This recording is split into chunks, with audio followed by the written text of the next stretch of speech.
Thank you, Angela. And thank you, everybody, for joining us this evening.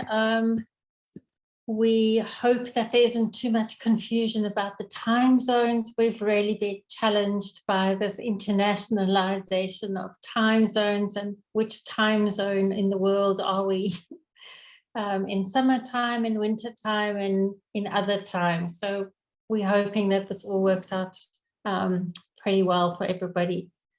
So really welcome to the second season of the conversations on decoloniality and fashion, organized by the Research Collective for Decoloniality and Fashion. My name is Greef, and together with Angela, we're convening tonight's conversation.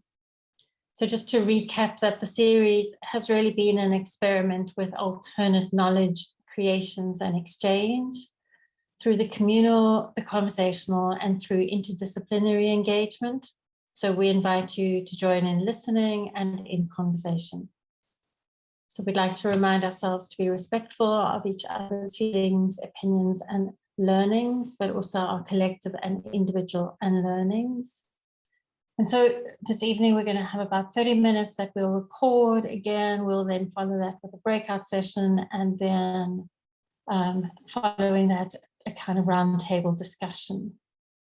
So in preparation for this month's conversation, in which we are reflecting on Indigenous gender knowledges, we shared Ancient Identity by musician, hip hop artist and model and activist poet Bobby Sanchez. And their words really reverberate through this session this evening, that this identity predates, it has and will always exist. This identity is ancient. So we also share The Coloniality of Gender by decolonialist theorist Maria Lugones, who calls for decolonial feminism and argues for a review of modernity and coloniality from a consciousness of race, gender, and sexuality. So I've written up a reflection that Angela and I would like to share. Angela, I wonder if you wanted to stop sharing the screen for a moment. Yeah, thanks. Yeah. Then I can see everybody in the room. We might have some more people joining us a little bit later. So for this evening, we really reached out to a number of incredible individuals who have been speaking out about Indigenous gender knowledges, experiences, and positions, such as hip hop poet, activist Bobby Sanchez, gender non-conforming author Alok Vieden Menon, and queer Kuti collective Jula Geethan Kupu. Despite our efforts, we did not succeed in bringing them into tonight's conversation. However, this is, and it's really important that we stress this, that this failure is not about us not finding a guest. And I think it's quite an important distinction, because it draws into focus a much wider failure. You know, individuals such as Bobby, Alok, Geethan, and many others are continually asked to speak and share, in fact, tasked with teaching against the Western colonial modern heteronormative gender binary that dominates the world.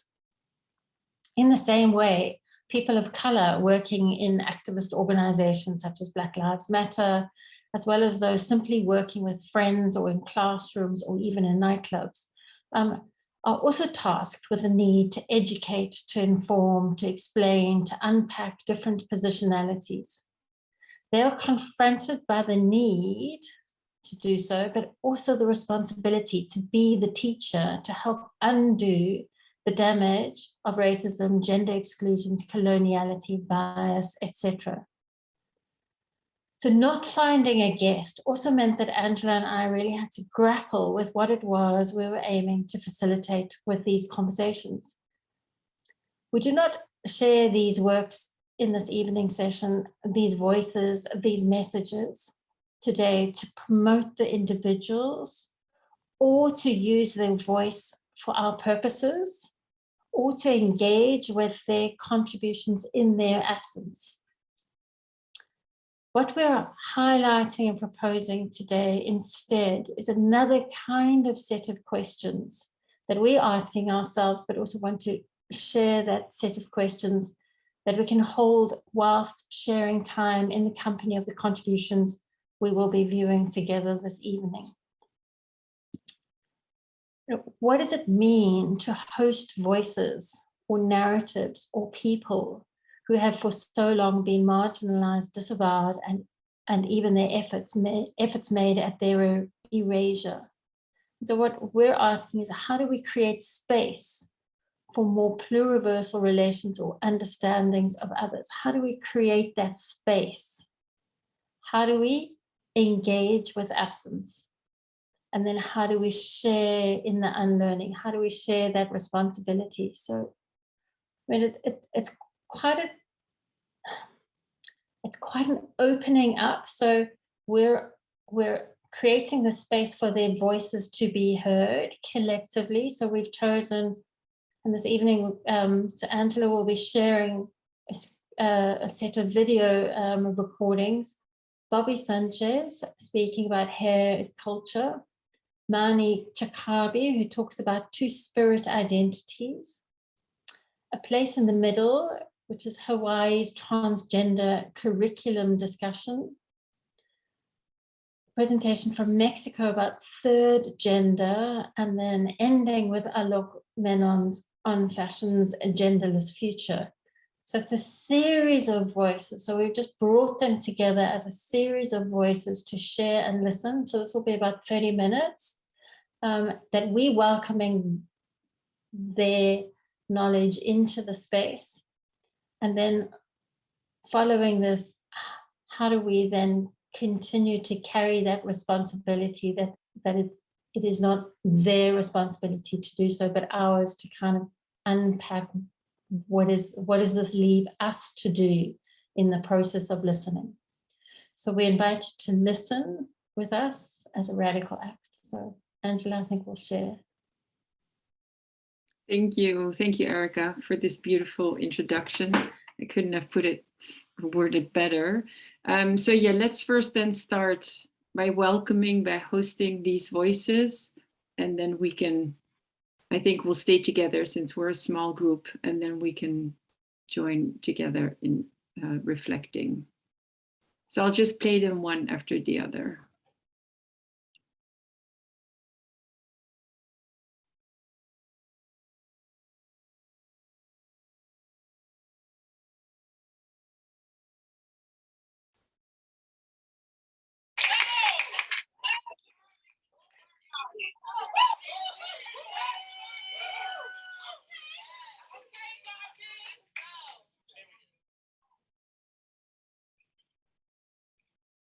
Bobby, why do you have long hair?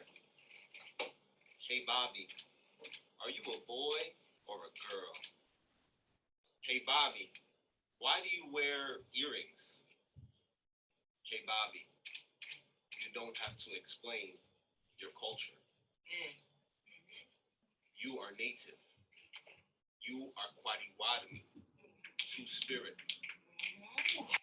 You are reclaiming an identity lost in the past, resurfacing itself now in an era of representation. To answer your question, kids, let me represent.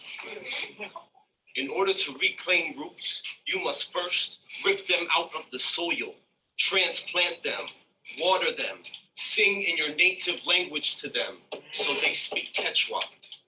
This hair is like roots. Guess this body is Pachamama, Mother Earth, Mama Kia, Mother Moon. Move these oceans, let them soak these roots and watch them grow. When I was 13, a man that I looked up to told me that I should get a haircut and take the earrings out so I don't look like a faggot. I could understand homophobia from an early age. At my first job, after coming in with braided hair, boss tells me, "You look too girly," as if looking like a girl is a bad thing. I could understand transphobia at an early age. Boss later suggests that I should maybe dress up as Pocahontas for Halloween. As if the skin of indigenous folk is meant to be worn once a year for your entertainment. This hair is not a costume. And I am not sorry if this hair offends you. If these androgynous attributes make you uncomfortable, do not look down at me, for you will be looking down at Pachamama. Pachamama, let me represent my culture without asking me why.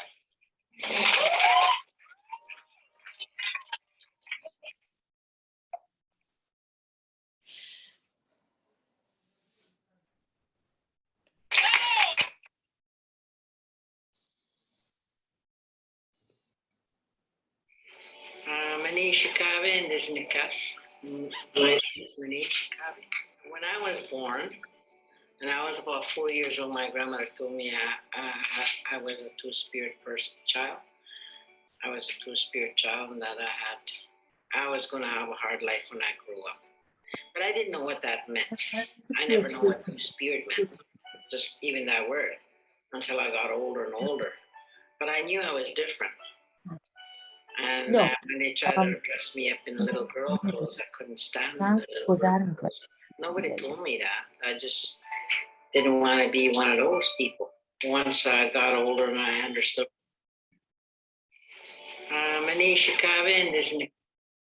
Until I got older and older. But I knew I was different. And when they tried to dress me up in little girl clothes, I couldn't stand the little girl clothes. Nobody told me that. I just didn't want to be one of those people. Once I got older and I understood what two-spirit people was, I thought to myself, holy cow, how am I going to ever overcome that? I was about 10 years old when I discovered my own sexuality. I liked girls. But then when I was about 16 when I asked, just before I was 16, I asked my grandmother, what did she mean by Nijijijak? And that's two-spirit. That two-spirit itself didn't come till later for me. But Nijijijak came early because I know what that meant. So I asked my grandmother what does that mean for me? And she told me, oh, my granddaughter, yeah, I think you're going to have a hard life. I don't know what's going to happen to you, she said. Because of your life, because of who you are. People are so different now. Things are happening. Things are coming in the air. You could see that, she said. And you're going to have to try all kinds of churches if you want, she says, if you want to do that, just to see where you fit in. If you don't fit in any of them, at least you tried. And she said, and it won't hurt you to go there. If you go to church once, just discover something. Take one line or two lines from it and learn from it, she said. The God's in here. She lives inside of you. Or he lives inside of you, she said.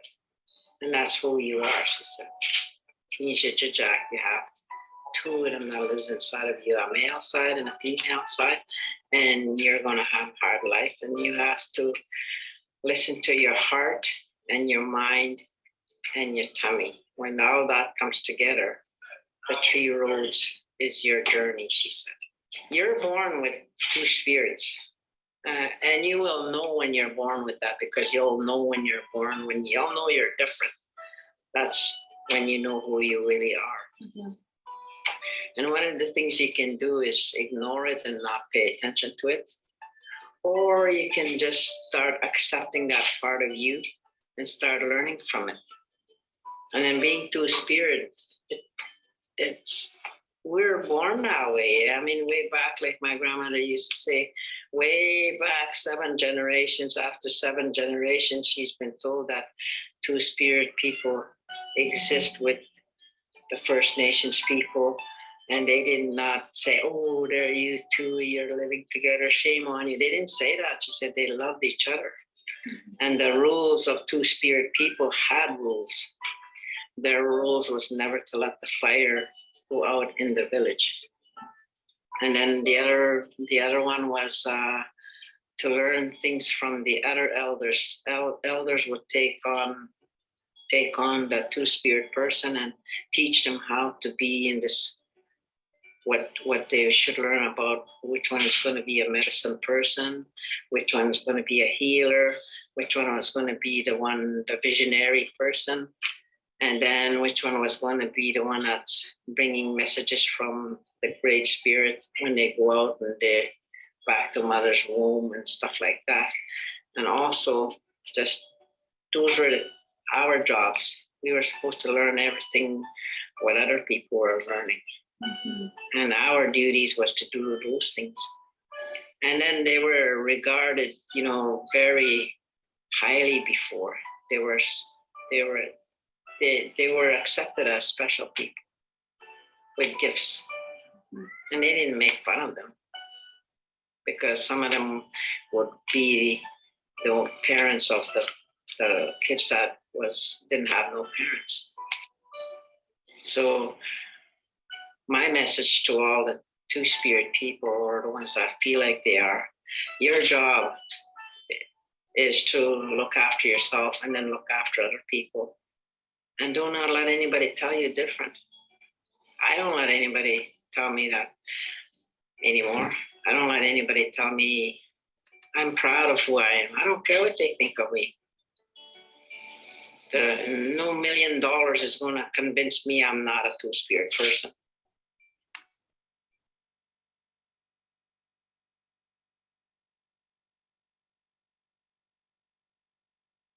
Native Hawaiians have a lot to teach us about our limited approach to gender diversity. Dean Hammer and Joe Wilson a couple of years ago produced a feature on exactly that. Now they are releasing a curriculum in connection with their film, A Place in the Middle. Here's a look.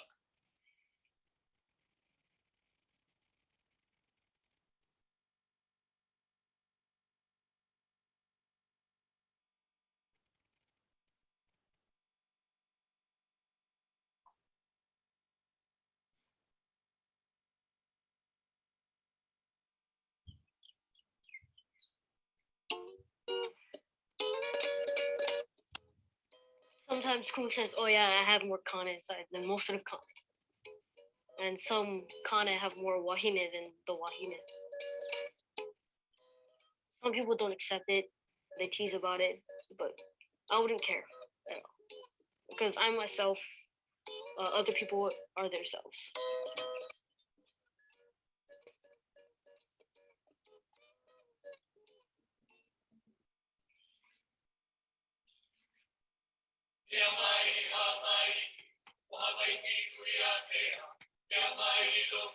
My name is Ho'onani Kamai.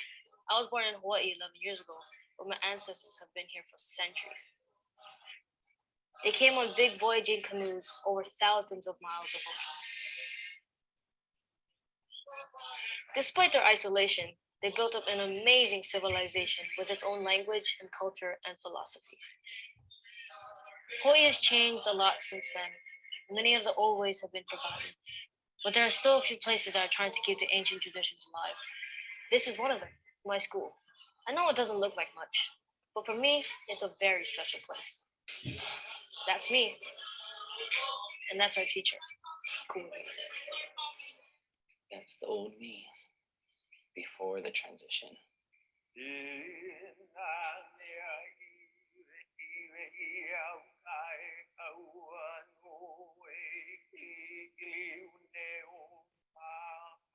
When I was in high school, I had a very rough time. I was teased and tormented for being too girlish.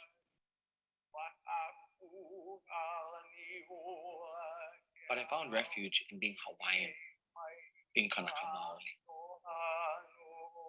My purpose in this lifetime is to pass on the true meaning of aloha. Love, honor, and respect. It's a responsibility that I take very seriously. This is a cultural icon in Hawaii. Do you guys all understand? Hina is trying to hold on to what is left of Hawaiian culture. To say the word kumu means what? But what does it mean? If you say aloha to anybody, where is it coming from? Your mouth? Supposed to be. Or don't say the word. When you sing Hawaii Pono'i, what flag do you have on your chest? Hi, Hawaii. We didn't get to sing that stuff in our schools. We had to pledge allegiance to the flag that took over Hawaii. Do you get it? There's a reason you were born in Hawaii or came home to Hawaii. There's some reason. It's divine energy that runs up through the lava. Do you guys get it? You are the warriors of today.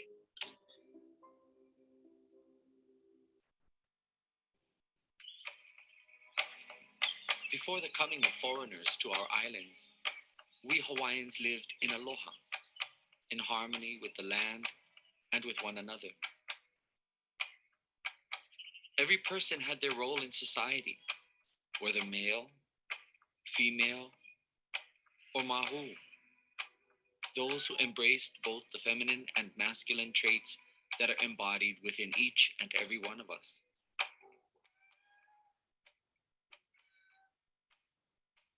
Mahu were valued and respected as caretakers, healers, and teachers of ancient traditions. We passed on sacred knowledge from one generation to the next through hula, chant, and other forms of wisdom.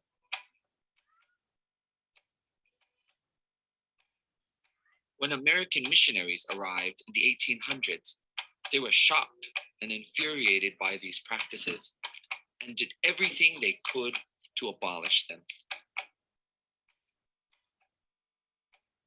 They condemned our hula and chant as immoral. They outlawed our language and they imposed their religious strictures across our lands.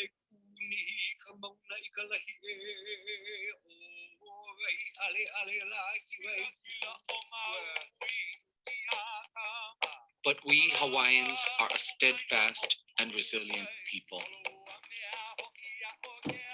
And so, despite 200 years of colonization and repression, we are still here.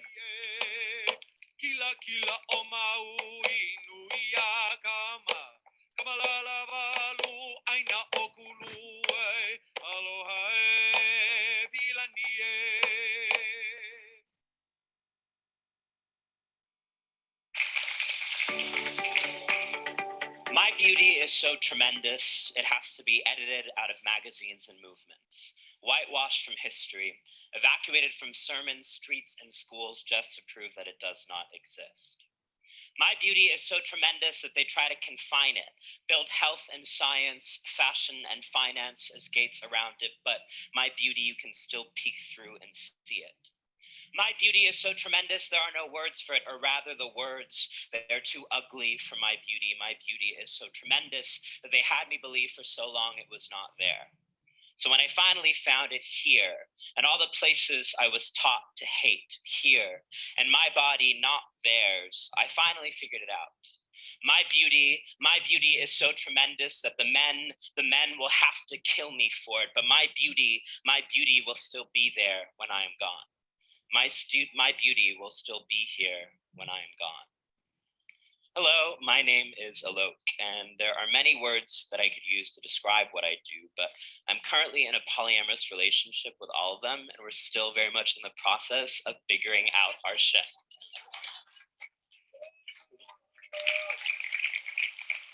When I speak about the writer in me, the performer, they get jealous. The designer has been ghosting on the model for a while, and they're not really on good speaking terms.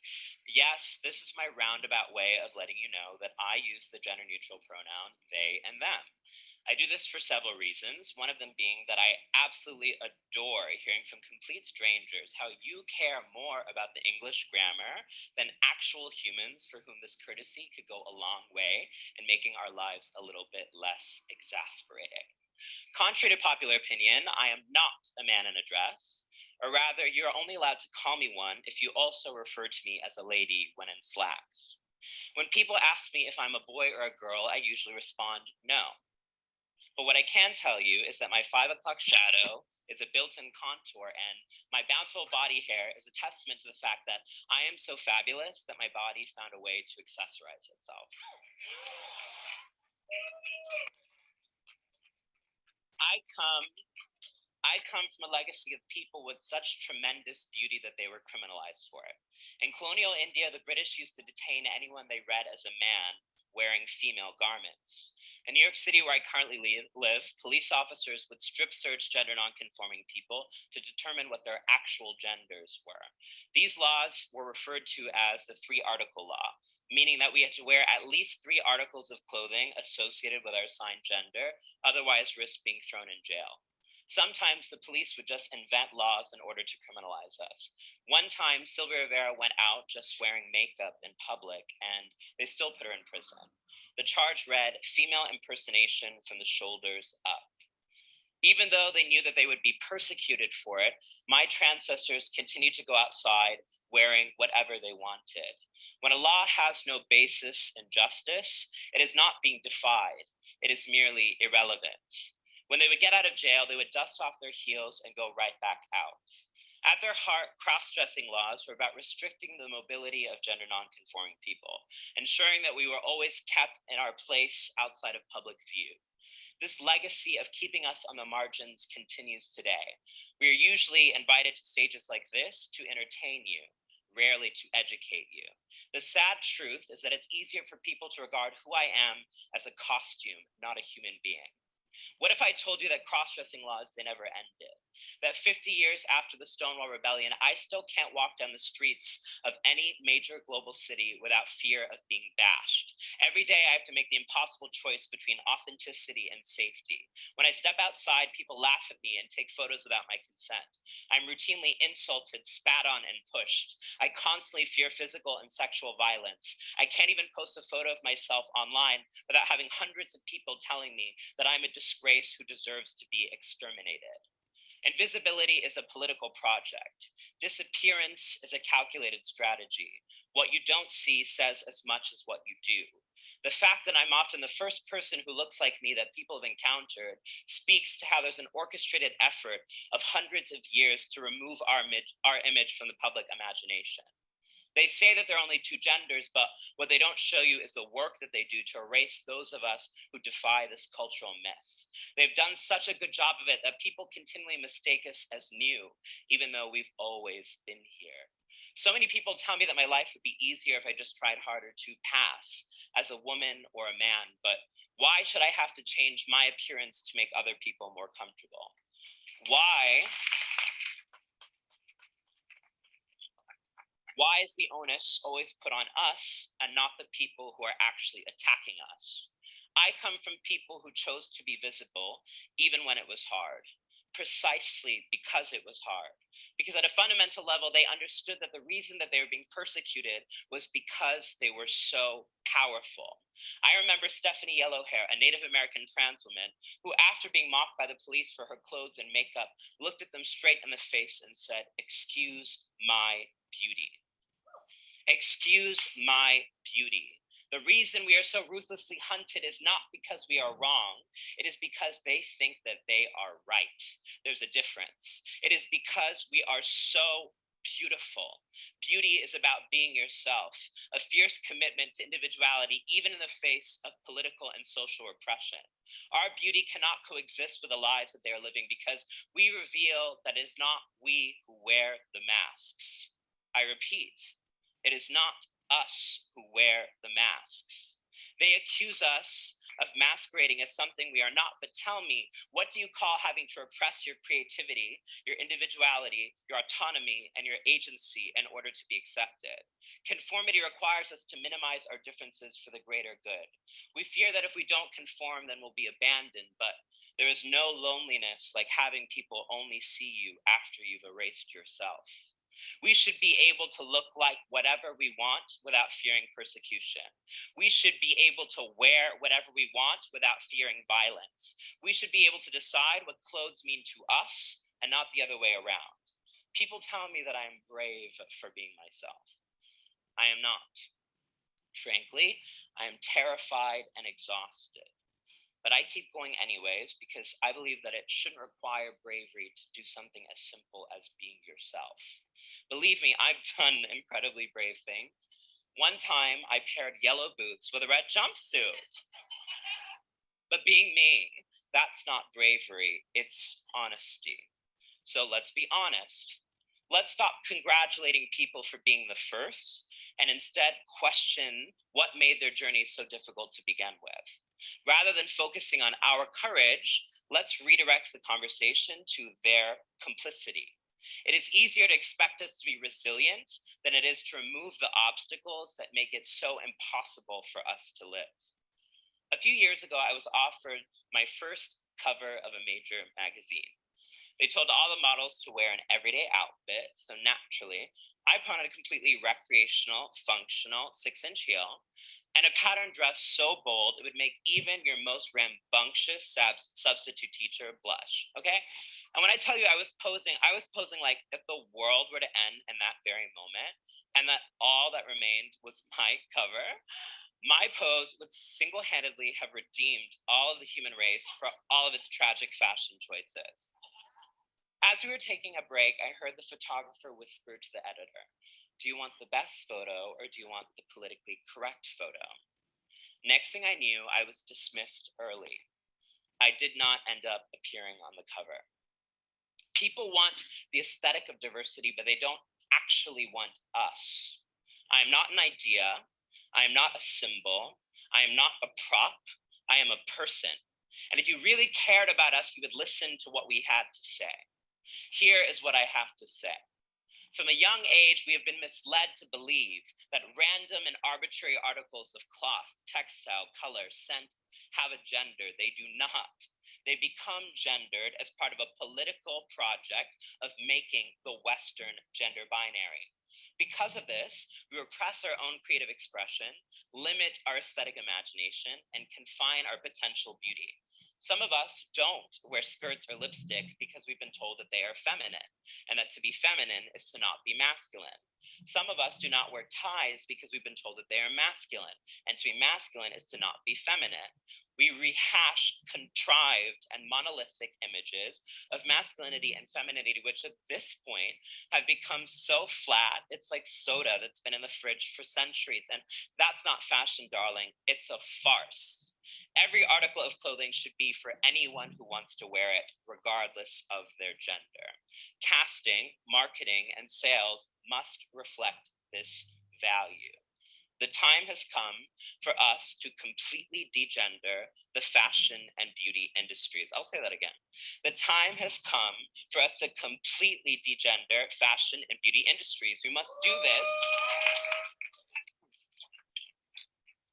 We must do this not to be politically correct, but rather to stop being incorrect. There's a difference. It is incorrect to say that trans people like me are newly in fashion. We have always been part of the story. As hairdressers, makeup artists, stylists, we built contemporary beauty with our blood, sweat, and shoulder pads. And yet, our aesthetics and labor made it into the room, but never our ideas and bodies. We inspire, but we are never hired. We are the mood boards, not the models. We are offered compliments, not contracts. Thank you for the love and light, but I prefer love and good lighting because at least I can take a selfie with that. It is incorrect for publications to celebrate cisgender heterosexual people as the vanguards of the gender-neutral fashion trend and the new masculinity. We have been doing this since the very beginning. We are not a trend. We are not a moment. We are a movement. It is incorrect that gender neutrality has to mean drab, gray, shapeless athletic wear. Gowns can be gender neutral. Makeup and jewelry are gender neutral. Gender neutrality is not the death of fashion. It is the renaissance of fashion. Degendering fashion shouldn't just be granted lip service. We deserve our full embodiment. It looks like amplifying the leadership of trans and non-binary creatives, donating proceeds to organizations that fight for trans justice, and taking a firm stand against the rising wave of global transphobia. casting a diverse array of genders, sizes, abilities, and races, and every single show and campaign, not just perfunctory pride capsule collections, which at this point are so homogenous and unimaginative, they feel positively homophobic. It looks like ending men's fashion week and women's fashion week and instead just having fashion week, moving beyond gender segregated stores and men's magazines and women's magazines. Gender neutrality is not about forcing everyone to be non-binary or erasing your right to be men or women, but rather it is about creating more expansive images of femininity, masculinity, and beauty for everyone. Fashion should proliferate possibility, not constrain it. Gender neutrality, most of all, is an anti-violence imperative. The time has come for us to hold the fashion and beauty industries accountable for playing a significant role in creating regressive and violent gender stereotypes. The idea that there are different clothes and different products for men and women justifies and enables the vitriol and violence that gender nonconforming people like me experience on the ground every single day. They say that we are failing to be men, that we're failing to be women, but really we are just failing to be the Western gender stereotypes this industry has helped design. The truth is, we are not failing. In fact, we are succeeding on being ourselves. They call me a man in a dress, even though this body, it doesn't belong to a man, and this dress, it doesn't belong to a woman. Both of them belong to me. This industry determines who and what is worthy and reproduces this image all across the world. The justification is always marketability. This is just what people want to buy. But people want to buy what they have been shown is beautiful. So it's time to redefine beauty. I believe that fashion should be about the celebration of beauty, not the gender binary.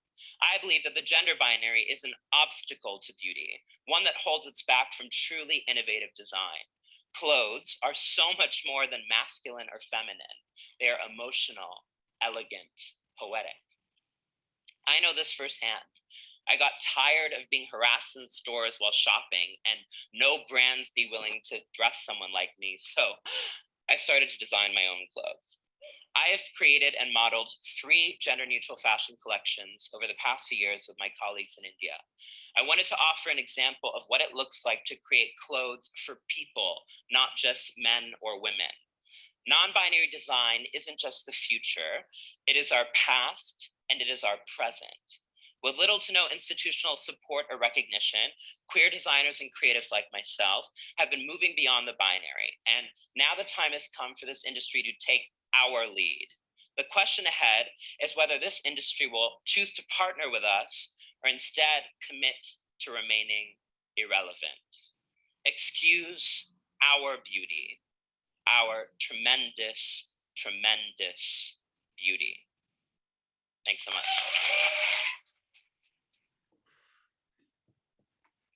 I would suggest, if you would agree, to take a minute. To take a minute, not only to take it in, but I personally would also kind of like take a minute to think about all the violence, think about the lives that have been lost due to gender violence. I'm just going to take a minute.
Let's see where to begin.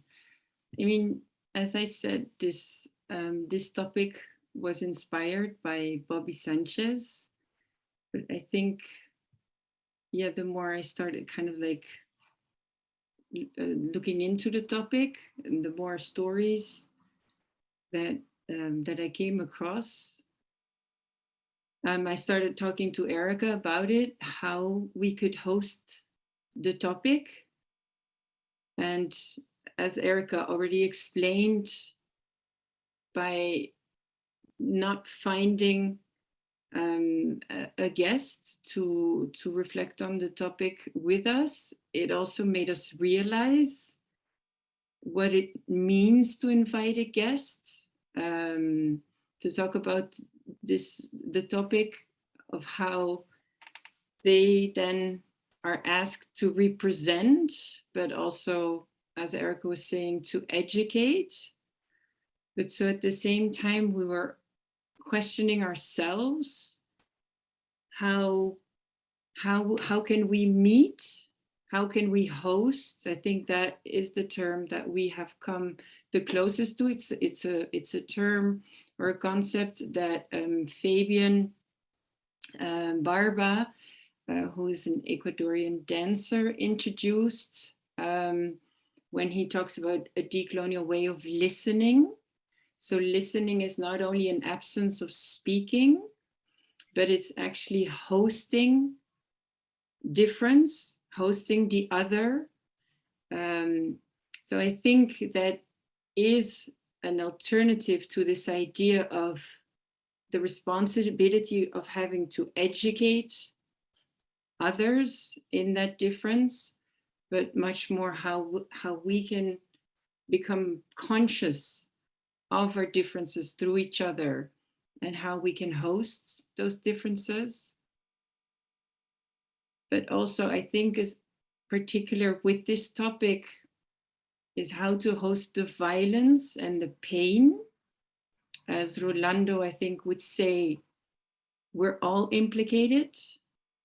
Nobody's innocent or outside of it. We're all connected, we're all related, and therefore we're all implicated. So I definitely think that is something I am questioning, as in how do I deal with that implication? How can I host this violence? Yeah, so I think those are a few of the questions we have been grappling with. So in this case, it's a gender difference, but of course there's so many differences we try to address in the conversations. So I don't know, maybe you feel comfortable in sharing how you host these voices, these stories, the pain, the violence. Angela, thank you. Yeah, I think so important to open it up and maybe, to think about what kind of practices can we invite that would allow for a more generous society, or more, to work towards inclusivity, or to work towards including difference. So I think a kind of quite important question to ask, how we are implicated in that violence. We so often speak about colonial violence and cultural violence, and yet this gender violence that is so extreme,